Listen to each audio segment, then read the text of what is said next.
I'm recording. Go ahead. No, it was really funny when he first had come to me. So he's very bright. He's off the charts, and a very, very focused kid. And so when he would find something new in technology, he would just, dive into it. And I literally had a whole bunch of like really old computers. And I was like, this will be fun. I'm gonna teach how to use it. So we started mining, I think it was back in 2011, I think. But Was how did you learn about Bitcoin and how did you open up your first wallet? That's a good question. I think I had seen, because I'm a big, so I've been in technology ever since. Funny enough, I was in second grade. I was told by a teacher. So I was always competing with this other little boy. His name was Scotty. So this is forever ago. And Scotty and I were always competing for the best grades in class. And I had realized one day he was disappearing a lot. And I finally asked him, and of course he was very proud to tell me he's going to the computer lab. And I was like, we have a computer lab. Oh my gosh. And I was like, this is back in, gosh, what would that have been? 1983. And so I asked the teacher, I said, well, can I go with him? And she's like, no, go outside and play in the playground. Well, I bugged her enough. She's like, no, it's not for girls. And so, yeah, but that was kind of the era. I mean, it's a long time ago. And that was kind of the era it played. And I, Not when you think about the 60s and the feminism and women's rights. So no, you wouldn't have thought so, but if you think about like even the computer classes, I was even later on in life the only female in any computer class I took until my freshman year of college, and then I think I was still maybe a handful, and it was a requirement by that point. But yeah, so I had asked her one day. I was like, okay, so can I go to the library? She was very happy to send me to the library, and I asked the librarian. I said, can I have every book you have on computers? So I literally took a book stack home with me that was above my head. I get home, my mom's like, what is that? And I was like, I need to understand why I can't understand this. And she's like, whatever. So I just remember putting them all like next to my twin bed, putting them all next to it and just starting to dive into it. And I was like, this is not that hard. And I still was never allowed to go to the computer room. I did find out more boys went. The boy who works across or lived across the street from me, I actually just reconnected with him after 40 years. And he's like, oh yeah, I used to go. He goes, I remember Scotty. I used to go to the computer room with him. And I'm like, what? You went? I was like, you never told me. And we used to walk home from school every day. But he's like, yeah, it wasn't a big deal. And I thought, oh, to me, it was like everything. He's like, we were just making triangles. I'm like, but at that point, because I wasn't able to do it, it was just such a pull. So for me, anything new that was coming out throughout the years, not that I ended up in computers originally, I ended up doing what the good girls do when they, I did my top 5 and it said I think it was a lawyer, a secretary.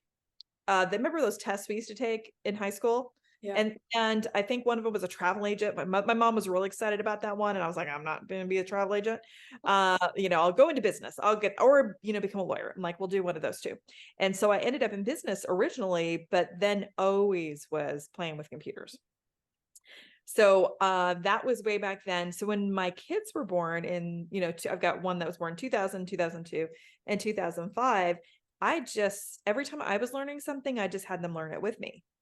And I'm trying to think of where I had read about cryptocurrency mining. It was something that came across. I mean, I was one of the first, definitely first in my company, but also I think first in general to use, what were those BlackBerries way back when? Yeah. Yeah.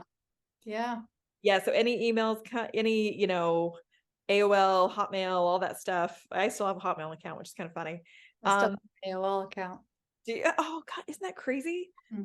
Yeah, I refuse to give it up only because I have so many emails on it and I still get, I use it, I hate to say it, I use it as a spam account so I can then kind of have different newsletters go there. So that way I can kind of pick and choose. I use that. I do that to my Hotmail account too, because there's no limit that they've ever set. I was like, oh, wait, you want me to sign up for your thing? Great. So you learned about Bitcoin when it first started, or how? in industry, I probably got hit enough with it from other people because by that point in 2011, I was not quite working at IBM yet, but I'd been heavily involved in the computer or in the technology industry because I'd been an expert witness for about a decade. So I started as an expert witness in about 2000. Was my first time. And it was a new practice area in law called e-discovery, which was initially called e-data discovery. All it was is going out and collecting data. Legal institutes, you know all this, going and collecting data. And then I would testify on the who, what, where, when. And then the attorneys would argue the why. So it was great. Did that for a long time. I founded Women in E-Discovery during that time because literally I was, again, frustrated. I would go to legal tech. I would go to, I think it was called ALM event or ALM annual something. I mean, that's morphed to so many different things and ILTA. And I would be speaking and I would be on tons of panels because there were just not any other women. And so I was like, well, maybe if I create a women's group, I'll focus only on education. Then other women will be educated enough and we can have fun. And, you know, I can go to New York City with legal tech and go to plays, which was great because the next year after we created Women in Discovery, we had 2,000 women within the first year sign up and a ton of them went to legal tech that year. Wow. Yeah, so it was so fun. I didn't know that many women would get excited. We had over 5,000 members, and I think at one point it was like up to 10,000. It was crazy. A lot of chapters starting up, and it was all free, all education, because I was like, we need to have, I mean, at that point, I had little kids. You know, sometimes you're even struggling to get milk on the table at that point. So I was like, no barriers, hold, you know, we'll have lunch, we'll get a sponsor. And then it was hosted at law firms, which was always free space. So that actually worked out great. So we founded that in 2007. I wrote the book E-Discovery Plain and Simple in 2009. I started to get kind of heartbroken with one question I always got from the judges and attorneys kind of in general was, did you collect all the data? And at one point I was like, you know, in my own head, I was like, oh, that's just laughable. Seriously, people stop asking me this because data is everywhere. Yeah. You know, everywhere. I'm like, Yeah. what are we going to do? So I thought AI was my answer. So when Watson won Jeopardy, again, that same year, 2011, I was like, I'm gonna go work at IBM. Watson's my answer. I only knew about cryptocurrency. I didn't know about blockchain by the way, by that point. I didn't get into blockchain for enterprise until we well got into our way. I founded one of the practices at IBM called IBM Watson Legal, where we built AI programs for various different organizations and started to really dive down. I mean, we had massive projects that we did. I had a project for a judge where we took all of his materials every week. Watson would summarize all the materials, and we had a dashboard that would fill in with like colors and stuff. So if the teenager he was a juvenile judge, you know, if the teenager had been rearrested or mom and dad got arrested or anything that could affect the young person, it would automatically come up to the top. So it was really super helpful. He was saying, he's like, it literally was saving him weekends. And he always would joke that I understand that, but the question I have is privacy. How are you dealing with that area? So with Watson, that was built behind so it was part of their system. Watson, it was more like a software that was deployed. We even now, all the generative AI programs that we have an option, even though some is SaaS. So same product, I've got it SaaS, but I also have it can sit again as software within the corporation. And so you start to be able to not worry about the privacy as much because we work with and I have throughout the years worked with a lot of financial services and insurance and healthcare, gosh, especially. They're so much more rigid. And I think we'll start to see, even with generative AI, a real push that it's their own data sets and their own data so that there's no leakage. Got it. Got it. So I'm going to roll back to the Bitcoin side only because that's what the focus is for the Bitcoin Cinderella. So you found a wallet, or how did you learn about it? Yeah. So way back then, I was trying to even think of what the wallet would have been. I remember getting the key that you had to write down because if you lost it, which we lost one. So I was doing computer forensics at the time, as you know, with e-discovery. I had hard drives everywhere. I still have boxes and boxes of hard drives that I have no idea what's on. My son will go down to the garage, grab a box and start to see if he can find. We have a Bitcoin somewhere I know we had gotten one at that point. I think we mined for maybe 18 months or so. It wasn't anything intense, not like my son is doing now. So like he's super set up. I don't even know honestly what exactly he's got going on back there, but he has figured out, which is probably not a good thing, how somehow my electricity bill is not being affected. Do you have solar? So no. Okay, well, when you're ready to go solar, talk to me because I have solar on my house. Uh, You so I'm in a condo. oh, okay. Well, So which makes it even tougher. And okay. so I'm like, I don't know what he's doing. Who knows what contraptions he's got figured out back there. But it's been really fun to work with him and get to see, because Yeah, he's an artist. So he had his NFTs in one of the museums that was in Metaverse, or in Meta itself. Well, maybe about a year ago, he had like 7 of his pieces of artwork that are NFTs go in there, which is kind of fun. that is fun. That's neat. That's really neat. Yeah, So, it's really weird. I hadn't really thought about it, because we would have had to have wallets back then. yeah, uh, but your key, for some reason, and I know that was a big problem because people passed away and didn't write down their key. I know Um, that's one of the things as an attorney that I'm very strong to advocate for is the idea of wills and having people within a family know how to, even though I know people keep saying don't tell anyone, but you have to tell your family how to access this and where the information is, because like you said, if someone passes or gets sick and Yeah. needs access, it's going to stay there forever. And the people who you want to create the generational wealth for, it won't happen. Oh, it's very scary. Yeah. It is definitely very scary. I recently have literally added each of my kids to something of mine financially, Yep. because I was like, oh, you're going to inherit this anyways. I want you to learn Yeah. how to manage it. So he got the cryptocurrency, which I don't have as even close to as much as he is, but now he's managing that portfolio, which is good. Nice. Yeah. Nice. So, how did you get into your current situation? And tell me more about that.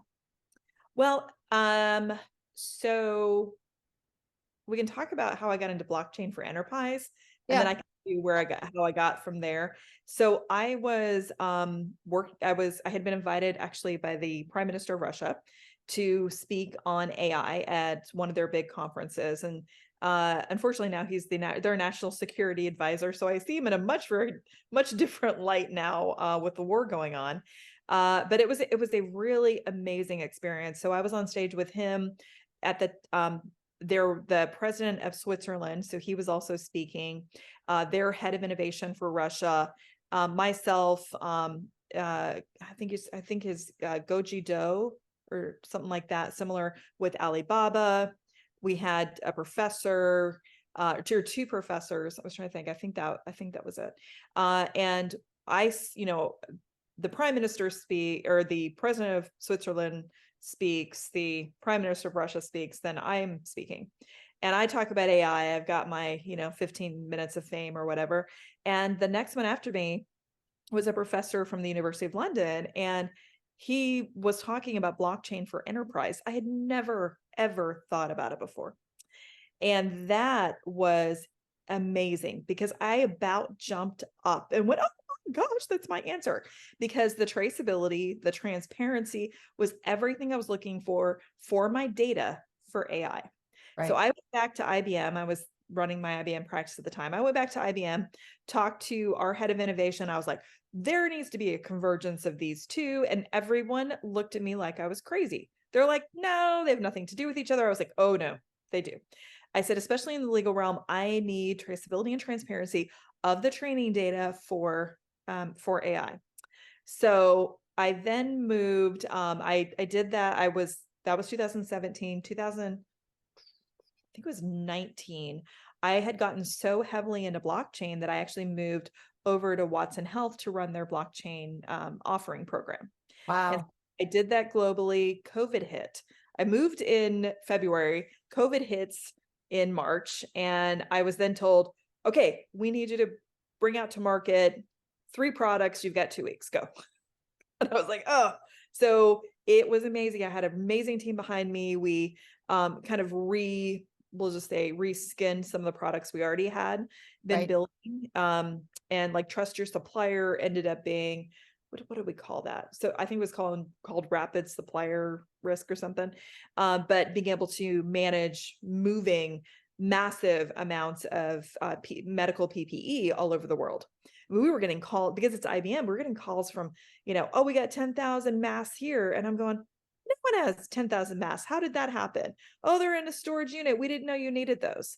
So, oh yeah. So in the heat of everything, we're uncovering stuff and making these partnerships going, okay, send those to this hospital, send those. So blockchain, as you can imagine, was perfect for that.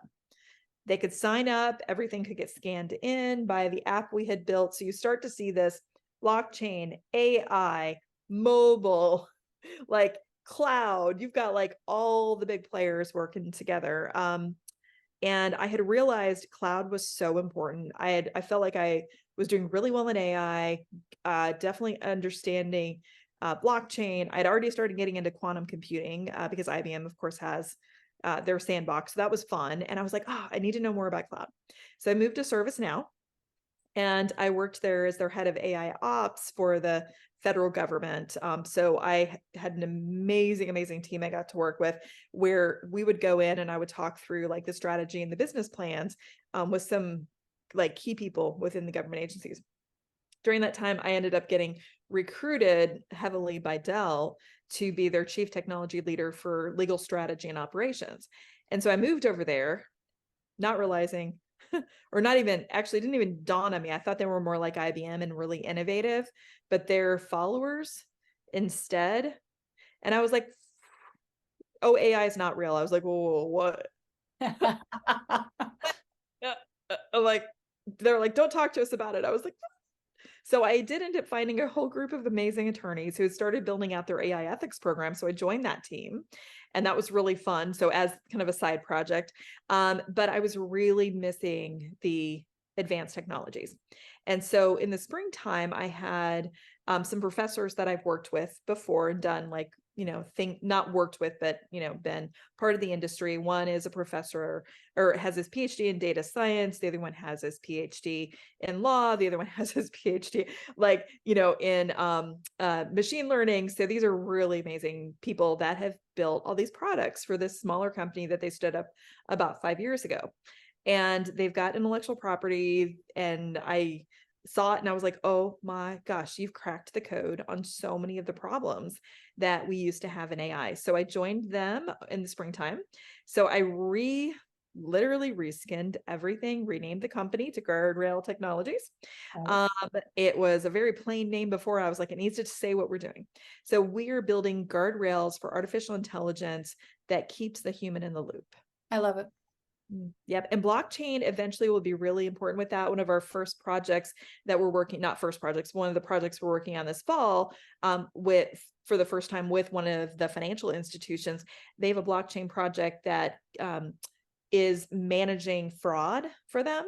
Yeah. And for the transparency, the traceability, we're adding guardrail onto it so that they can use generative AI to do various things. And so we'll be fact checking and contradiction looking at the generative AI for the results to make sure those results don't have any issues, which we know 20% is about normal for AI in regards to hallucinations, misinformation, disinformation, whatever. So it's pretty high, but the 80% is usually great stuff. Yeah. It just has to be managed. It definitely always has to be managed. So, you're going to be at the event on the 28th? I am. Yep. Yeah. So I'm speaking on the AI panel. Actually, I don't even know what day and time. I've been talking this week to various panelists so that we can get connected. I will be there both days. I love the GBA conference. Yeah. It's one of my favorites. Yeah, I'll be there too. I'll be on the, I talked to Gerard, I guess it was, I don't know, the days kind of merged together. But I'll be on the BMM panel. And so that will be interesting for me. I've gone through the training, and now I'm going to have to take a deeper dive into that for conversation. Because when you're on a panel, you want to do a deeper dive so that way you could share better. Oh, I'm so excited to hear you speak. Yeah. I love that he has a maturity model. It is so important for the industry. I know I'm also helping them build out the maturity model for the AI side too. Nice. Yeah. So we have my company has built out a risk model for financial services, which has been extremely helpful in our work. But it's more, what do you need to do up front versus a maturity model, which is, how do you get to the next step to mature your organization in various different ways? So Yeah. So stepping aside from the recording that we're doing both for multiple purposes here, what do you know about my background and what I'm doing? I would love to know more. So it's been definitely non-traditional. I am an attorney, but for the last 17 years, I've been in the education space and special ed actually.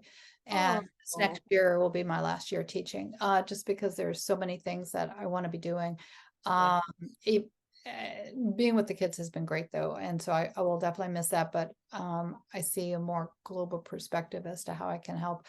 And I stepped into the blockchain area just about 6 years ago, and I had been curious about cryptocurrency, but I hadn't found someone I could actually trust in answering some questions. And I met a woman in Scotland, and she showed me how to open up my first wallet and things like that. And I started the talk show Crypto Mom too, because I realized, if I'm struggling, others are going to be struggling too. So let me kind of share my story. And then as I was reaching out to interview others, because I was curious about what all this is, from NFTs to metaverse to every, anytime I saw a new topic, I would reach out and say, can I interview you? And as a result, the social media part of it sort of grew. And so now across social media, I have about 20,000 followers on from LinkedIn to Twitter to Facebook to you name it in terms of the various places. And also within GBA, I'm their talk show host. So that's been really exciting to me because there's such history within GBA in terms of individuals who have been within this space for a while that I wouldn't normally have access to. So it's been really great talking to them. And then as I've been navigating the blockchain and cryptocurrency space, I became a Bitcoin miner because I was interested in the tech side. My major at college was science, technology, and society. So it was like a blend of a lot of stuff. So blockchain felt very comfortable to me from the perspective that it involved a lot of different pieces that it could be applied to. I also am a node operator right now, even though I'm really struggling in learning how to do that.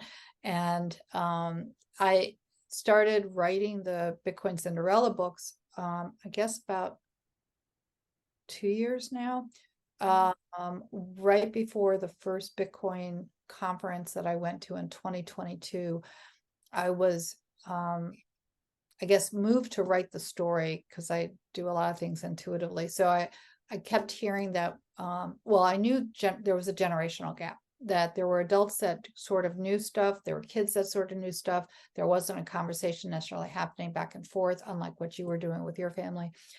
And so, my daughter, she's 27. She had no interest in cryptocurrency. And I told her, in fact, it was last summer, I said, you have to, because of the fact that if anything happens to me, you have to know where, even if I've only invested a little bit, you have to know where your inheritance is. So, so that kind of started a whole nother conversation. But I wrote the Bitcoin Cinderella book because I really thought there needed to be an easy entryway for families to have a conversation and for kids to learn about what blockchain was. So the Cinderella story, with all the fairy tales I'm writing, I use the traditional story. So in this situation, though, Cinderella, Samantha, her mom doesn't die. I took some literary license where the mom is a blockchain engineer working with Satoshi. So that way she ends up going back out into the metaverse to solve another problem. So Samantha's quest actually is to find her mom, and her mom keeps leaving her clues as to where she is. And as she's leaving the clues, Samantha's learning more about what the blockchain is. So in Cinderella, there's a ball. And so there's a traditional ball in the palace, but there's also a metaverse ball. And in the metaverse ball, she gets kicked out of the metaverse with a timed NFT because she has to get kicked out at midnight. And the wallet is actually the glass slipper where the prince has some keyword, she has others, and when it opens, they know they were meant to be together. So anything that is blockchain related, I try to incorporate. The second book, which is, let's see if it's here. Yeah, it's the Bitcoin Cinderella and the Seven Dwarves. So the dwarves are actually Bitcoin mining. And it takes place in El Salvador. So Cinderella visits her cousin Snow White in El Salvador, and they learn about Bitcoin mining, about the forks, hard forks, soft forks, you name it. CleanSpark actually sponsored the giveaway of the book at the Bitcoin conference. And that's my goal, is to have the book sponsored by companies. So that way at conferences, they can actually be given away instead of me having to sell them. I was at an NFT conference in LA, I guess it was 2 years ago now. And I sold a number of books, but there were a lot of families that, just kind of walk by. And I thought, they're the people that need the information. So I need to find sponsors so I can just hand it to them and say, please read, because then there are QR codes in the back of the book that lead with vocabulary and stuff, that lead the readers back to online, which is where our blockchain is online. But at the last conference, I was standing at the booth, and a young attorney came up and asked how I started in blockchain law. And I told her I was really in education. And when she asked for resources, I said, of course, I'm happy to share. But when she walked away, I turned to my associate, who's now my co-founder, and I said, this is my idea, because there's no centralized library for resources. Can we create this? And he said, yeah, because he's on the tech side, I'm on the content side. So basically, the blockchain, can you see this? Yes. Okay, so the Blockchain Legal Institute got created, and it is a centralized hub for decentralized resources. There's a news feed, there's Great. AI, Bitcoin, Ethereum, blockchain use cases, laws from around the world, and perks, associations, obviously GBA, and I'm a media ambassador for GBBC. Information for lawyers and CPAs. And then let's see, up here we have our member spotlight. We're associated with the Anti-Human Trafficking Intelligence Initiative. Here's the about. We're going to do awards at some point, and events that keep getting added on. And we have our first event happening October 24th. And it's going to be a broadcast, and we have 3 different panels, implications on EU law, and my co-founder just added in the AI economy. Didn't realize he had added that to the panel. Yeah. And then cryptography and blockchain for social good, which is something that it's very important to me about how are we helping others. And then regulation, finance, it's all about supply chain stuff. And then we are partner with Bermuda, and I'll be speaking at the summit. Yep. And I'm kicking off a research study on law, because one of the concerns I have, well, it's not so much a concern, but it's sort of, I'm very interested in what all the court systems are using for their background research in making decisions, meaning that we might have some judges that are very knowledgeable, but then others that aren't.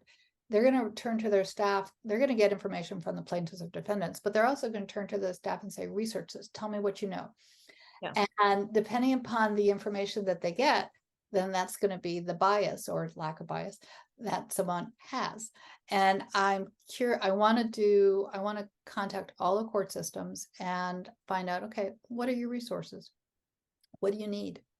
And I want BLI to be the resource. Yeah. Yeah. So we're a partner with University of Wyoming, the Blockchain Legal Institute, Blockchain Center rather, and GBBC. Not all of our partners are on the front page yet. So that's where we are right now. I'm gonna stop sharing for a That's second. awesome. I love it. Yeah, so I'm really excited. I mean, we're, you know, full disclosure, we're looking for corporate sponsors for, my dream is, right now it's a subscription based. I really want to have it be a public library. I want it to be underwritten by corporations, so I don't have to have subscriptions, just like with the book. I want it to be a free giveaway, meaning that people can just go and access it. But a lot of the APIs that I want to integrate with it are $3,500 a month. So I know that where I want it to go, Yeah. and there's internships. So I have a number of schools, including my law school, that are going to be promoting the fact that we're looking for interns to help us do the research and stuff. And I think it's really valuable. And then there's contributors from around the world too. I mean, there was a Denmark blockchain association who wants to help build out that whole area, Scandinavia. And then we have from Bahrain to Mexico to, various places, countries, South Africa, who are helping to contribute because we need ears on the ground. Obviously, just like with GBA, we can't know everything that's going on, even though there's a lot of wonderful resources. So Yeah.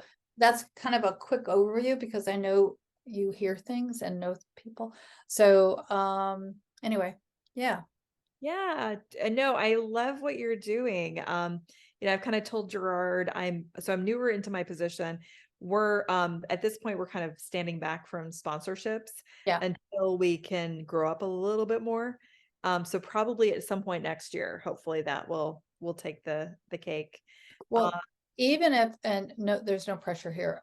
Even if you or of others, I'm going to scroll on down and just share for a second.